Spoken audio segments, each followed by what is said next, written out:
Hey everybody, JP here. We're live once again at InfoComm 2025 in Orlando, Florida. And what better way to end this show? This is the last day of the show on day 3. But Bob Cornelia from Blackmagic Design.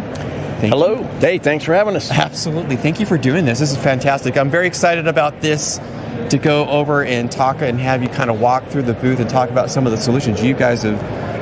Some recent updates during NAB, as well as here at the show, discussing around the cameras and a variety of different technologies that you guys have introduced here over the past several months. Yeah, so we're over here in the camera section, and we have our new 17K camera, so 65 millimeter, so shooting IMAX. You know, obviously 17K seems like a lot of data, which it is, but the idea that you can shoot for LED walls and VFX and things like that. We had the Cinema Ursa Cinema 12K last year. It's here now. At NAB, we introduced the Pixis 12K, which is based on our Pixis model that we introduced the year before in 6K. Now we have a 12K model that's coming out soon.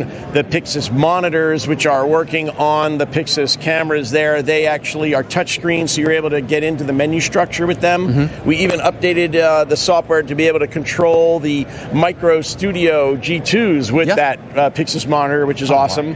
And we actually showed a beta of our Cinema 6K camera, which is a full frame camera just like the rest of them here, but with autofocus. So now we have an autofocus feature in there that we're in beta now, and it'll move its way up the camera line as we get out of beta. But just another example of us, you know, sort of trying to upgrade existing cameras for everybody.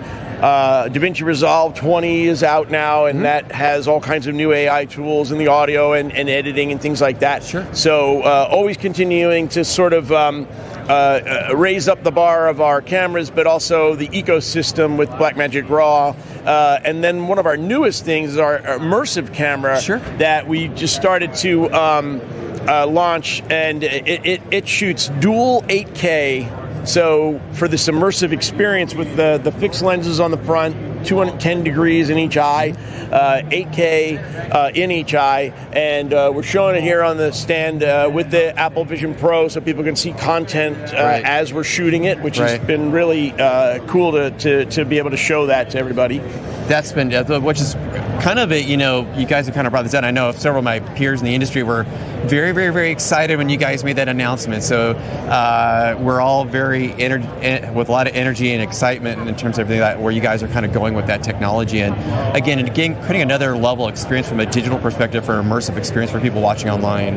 Yeah, absolutely. I think that there'll be other uses of it besides just the Apple Vision Pro, but this is where we're started. We're working with them to get that content, because at the end of the day, without the content, you know, what good is it, right? Yeah, exactly. Yeah, but the images that we've been able to see are just amazing, and then once they're into the hands of creators, we're going to be really getting some really cool images that you just don't get in a traditional flat environment. Right, and I think that's kind of the exciting part of the industry right now, you know, obviously with the NAB and here and other events, but just from a technology and just the overall experience, and a lot of content creators out there, as you're hitting on, a lot of independent studios that are kind of now can leverage this, right, and really kind of explore new avenues, to your point, right, and doing that. So I think it's an exciting time to kind of see how this is coming together. Yeah, absolutely.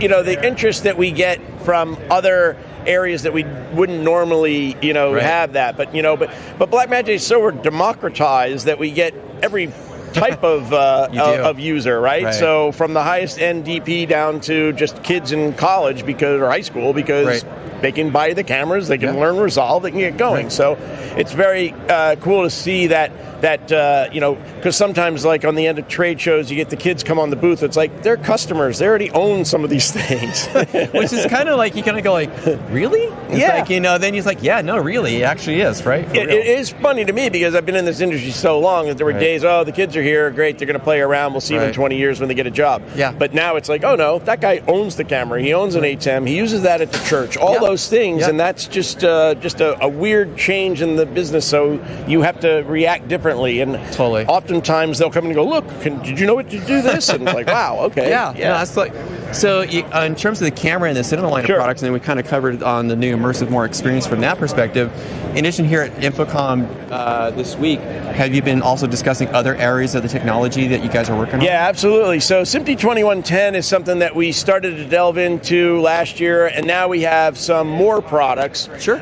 We basically trying to bring SMPTE 2110 products to traditional AV people, right? So, when I think of it, I got a couple of the boxes, and I tried to figure it out myself, and I thought, if I can figure this out myself as just a video guy, then that's exactly what we're trying to do. I don't want to be an IT genius. I just want to be able to plug these into there. I want to put SDI into one part. I get 10 gig Ethernet out of there. I plug it into another one, and then I get video out the other end, and I'm like, that's the way it's supposed to work, and you select it. And, so we made a router. It's got 16 10 gig ports, 2 100 gig ports on it, so you can, but it looks like one of our video routers. All the connections are in the back, and there's a monitor and buttons in the front to route the sources, which is not a traditional Ethernet router, but it's the one that we decided that we needed to show this business, because if you're only trying to do a little bit of this now, this is a great way to get it. Because, like, for instance, in a house of worship, they need to hit the crying room. Well, they're doing everything traditional, but then they need to send it down 10 gig on the network to get it to another room, back to HDMI to a monitor. So those are the kind of products that we have, and we have we even rolled out a new DeckLink card that's you can put 100 gig, right? So 100 gigs are 8 lanes. That so it's a lot of power to merge more of this video over IP, but also have that traditional base that we're known for SDI and HDMI and things. And I think that. that's an important element you kind of hit on, because I think here at the show at InfoComm has been a lot of conversations about creating ease of use, right? Reducing the complexity in terms of the technology stack, but a lot of other areas, and that's something Blackmagic from a company historically has really worked on, not in terms from an economics perspective, but from a how to integrate, how to get to use it, get it going and ready to go. And that's true. And I mean, one of the great examples of that is our camera app.